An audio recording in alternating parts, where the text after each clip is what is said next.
वर्गमूळ ह्या धड्यावरचे अतिशय महत्त्वाचे प्रश्न काढलेले आहेत. आजच्या लेक्चरमध्ये ते प्रश्न बघू. जसं की पहिला प्रश्न बघा काय दिलाय. वर्गमुळात 21 अधिक परत वर्गमुळात 9 अधिक त्याच्या आतमध्ये वर्गमूळ 49 आणि ह्याची किंमत विचारली. असं एकात एक 2 3 वर्गमूळ दिसले घाबरायचं नाही. लय सोपा प्रश्न आहे. काय करायचं बघा. सगळ्यात आतमधल्या वर्गमूळापासून सुरुवात करायची. 21 अधिक वर्गमुळात किती आहे 9 अधिक वर्गमुळात किती आहे 49. या 49चं वर्गमूळ काढायचं किती 7. इथं काय राहील 9 अधिक 49चं वर्गमूळ 7. हे बाहेरचं 21 अधिक हे वर्गमूळ बाहेरचं आहे असं राहील. बरोबर. आता 9 अधिक 7ची बेरीज होईल किती 16 अधिक हे बाहेरचं 21 तसंच राहील. 16चं वर्गमूळ निघणार किती 4 अधिक हे बाहेरचं 21 तसंच राहील. 21 आणि 4 किती वर्गमुळात 25. 25चं वर्गमूळ किती 5. पर्याय क्रमांक 4. समजलं. प्रत्यक्षात परीक्षेत ज्यावेळेस असं एक्झाम्पल सोडवणार ना त्यावेळेस एवढ्या स्टेप करत बसायची गरज नाही. काय करायचं 49चं वर्गमूळ निघालं 7 म्हणजे ही वर्गमुळाचं चिन्ह निघून गेलं. 49चं वर्गमूळ आलं 7. 9 अधिक 7ची बेरीज होणार किती 16. आता 16चं वर्गमूळ निघणार किती 4 म्हणजे हे पण वर्गमूळ निघून गेलं. 4 आणि 21ची बेरीज होणार किती 25 आणि वर्गमुळात 25 म्हणजेच 25चं वर्गमूळ किती 5. डायरेक्ट उत्तर भेटतं. समजलं. जायचं पुढं. दुसऱ्या प्रश्नात काय दिलंय बघा. वर्गमुळात 450 भागिले वर्गमुळात 72. तर काय करायचं अंशात आणि छेदात वर्गमुळात जर स्वतंत्र संख्या असतील तर त्यांना आपण एकाच वर्गमुळात घेऊ शकतो. बरोबर. 450 छेद 72 हे असं एकाच वर्गमुळात घ्यायचं. भाग घालवायचा आणि ह्याचं वर्गमूळ काढायचं. 2 ने भाग जाईल बघा. बेत्रिक 6. 7तून 6 गेलं किती राहिलं 1. त्याच्यावरती घेतलं 2 किती झालं 12. बेसक्क 12. बेदुने 4. बेदुने 4. 5तून 4 गेले 1 राहिलं त्याच्यावरती घेतलं 0 किती झालं 10. बेपंचे 10. किती आलं वर्गमुळात 225 छेद 36. तर काय करा 225चं वर्गमूळ काढा किती आलं 15. 36चं वर्गमूळ काढा किती आलं 6. अजून पुढे भाग जात असेल तर घालवा. 3 न जातोय भाग 3 2 6 3 5 15 किती आलं 5 छेद 2. पर्याय क्रमांक दुसरा. समजलं. जायचं पुढं. तिसऱ्या प्रश्नात काय दिलंय. जर वर्गमुळामध्ये 1 अधिक 27 छेद 169 बरोबर 1 अधिक 1 छेद 13 तर x ची किंमत किती असं विचारलं. तर त्यावेळेस काय करायचं की वर्गमूळ सोडवून घ्यायचं. वर्गमुळात किती दिलंय 1 अधिक 27 छेद 169. आता ह्या 1चा छेद नाही म्हणजे कुठला आहे यांची बेरीज करायची म्हणल्यानंतर छेद समान करून घ्यावं लागेल. इथं छेद किती आहे 169. इथं पण किती आणायचं 169. मग इथं 169 आणण्यासाठी छेदात कितीने गुणावं लागेल 169 ने. छेदात 169 ने गुणलं तर अंशात पण कितीने गुणणार 169 ने. मग कसं होईल बघा. खाली 169 ने गुणलं तर खाली आलं 169. वरती अंशात 169 ने गुणलं तर वरती पण किती आलं 169 अधिक 27 छेद 169. छेद समान झाला एकदाच लिहा.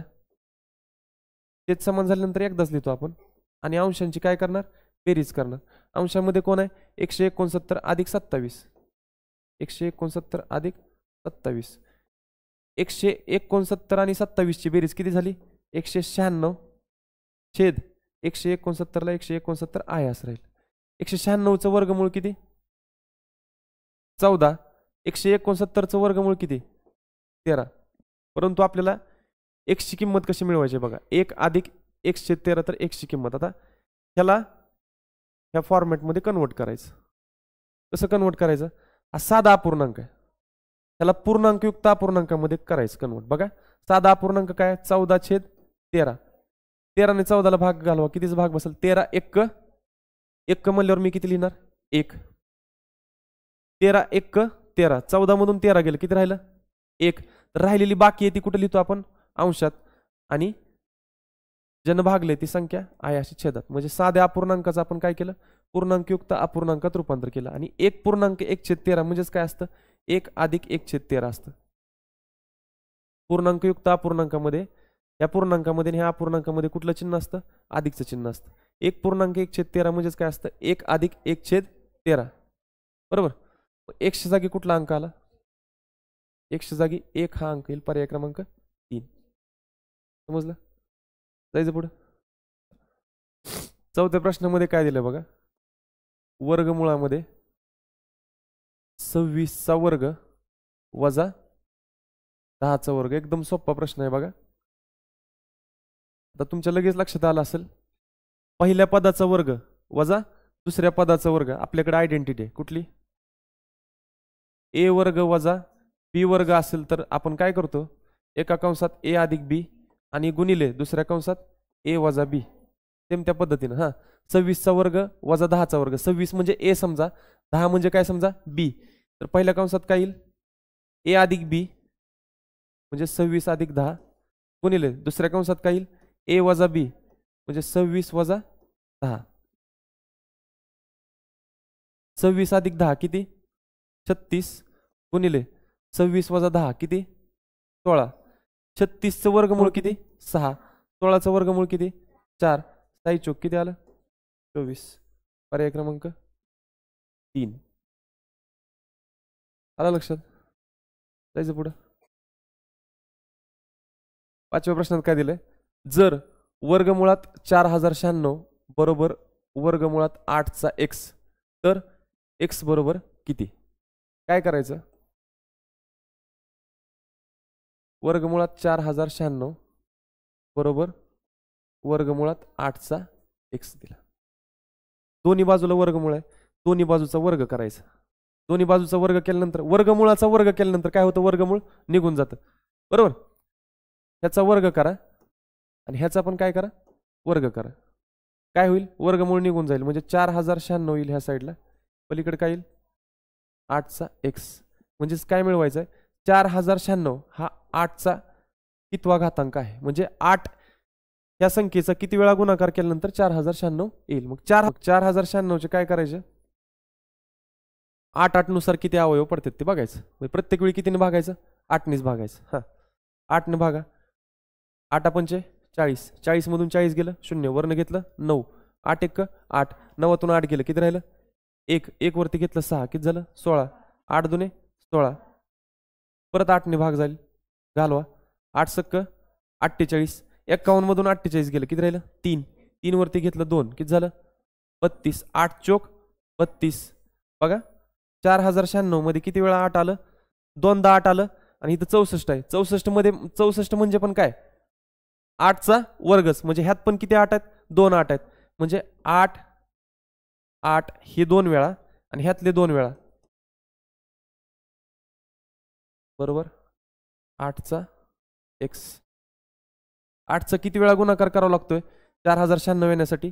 8चा 4 वेळा गुणाकार, म्हणजेच 8चा चौथा घातांक बरोबर 8चा x. तर x ची किंमत किती झाली? 4. पर्याय क्रमांक 2. समजलं? समजलं कसं सोडवलं? जायचं पुढं. चला, 6व्या प्रश्नात काय दिलंय बघा.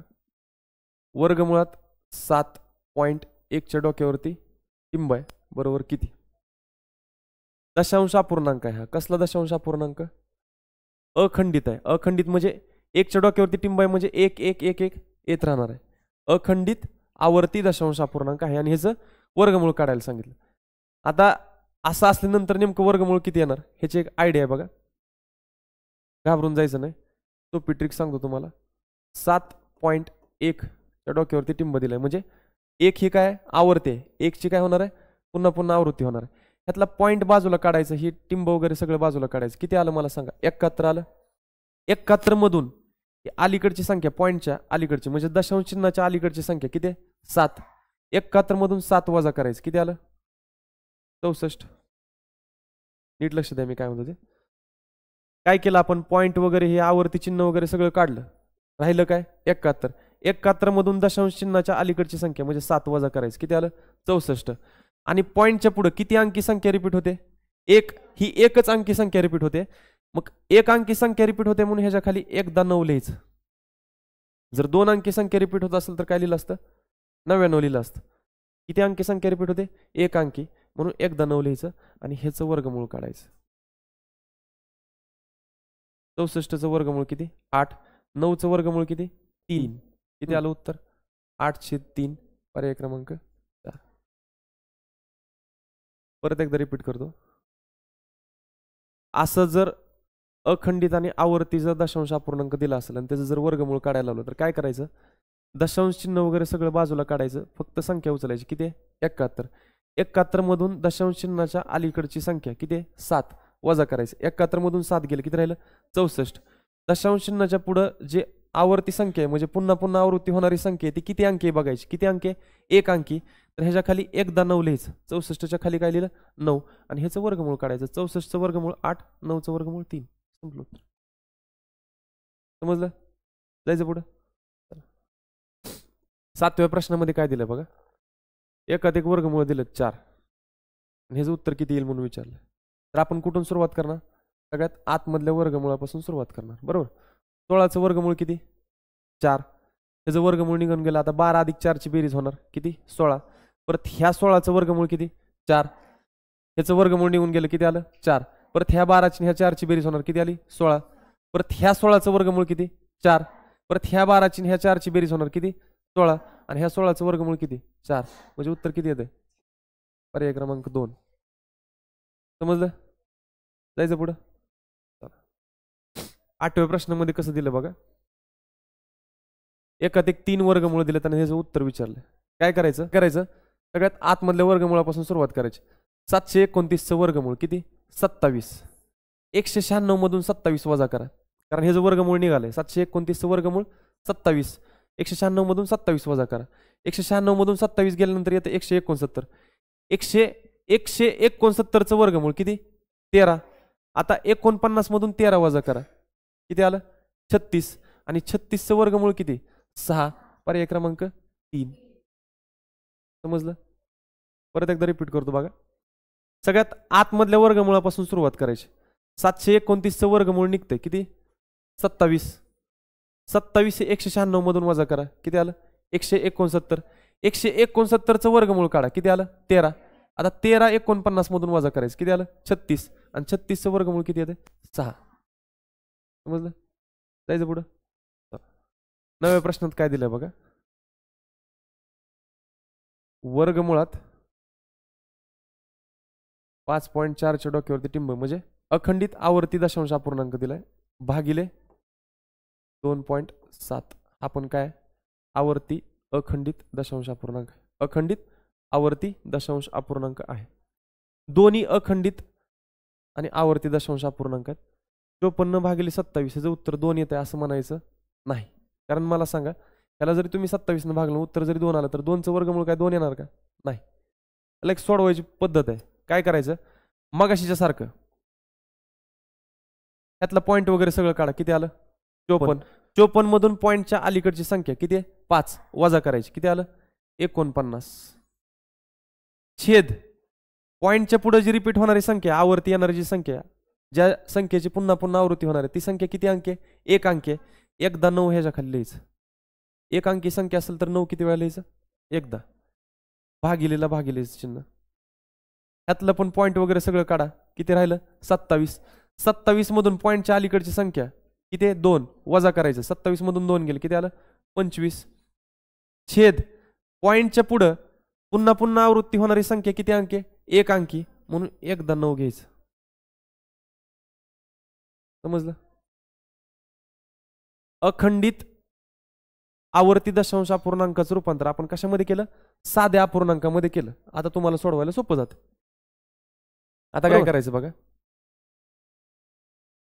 49/9 हा अपूर्णांक आहे असं राहू द्या. भागिले म्हणजे काय असते उलटून गुणिले. भागिलेचं इथं गुणिले केलं की 25/9चं उलट होणार, काय होणार 9/25. भाग घालवा, 9 1 9 9 1 9. किती राहिलं 49 1 49 छेद 25 1 25. 49चं वर्गमूळ 7, 25चं वर्गमूळ 5. 5 नी 7 ला भाग घालवायचा. 5 1 5 5 1 5. 7तून 5 गेले, किती राहिलं 2.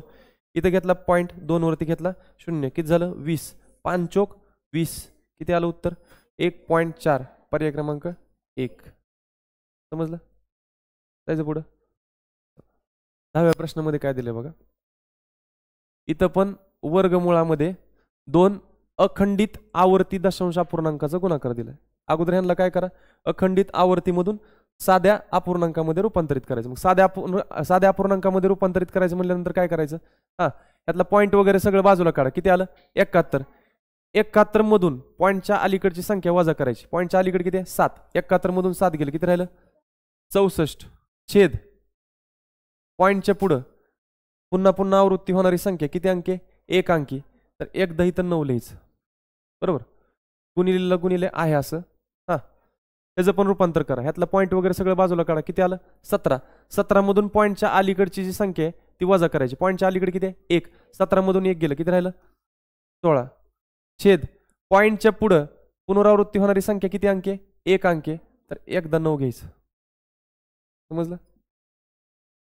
आता काय करणार, 64चं वर्गमूळ किती 8. 9चं वर्गमूळ किती 3 गुणिले 16चं वर्गमूळ किती 4 छेद 9चं वर्गमूळ किती 3.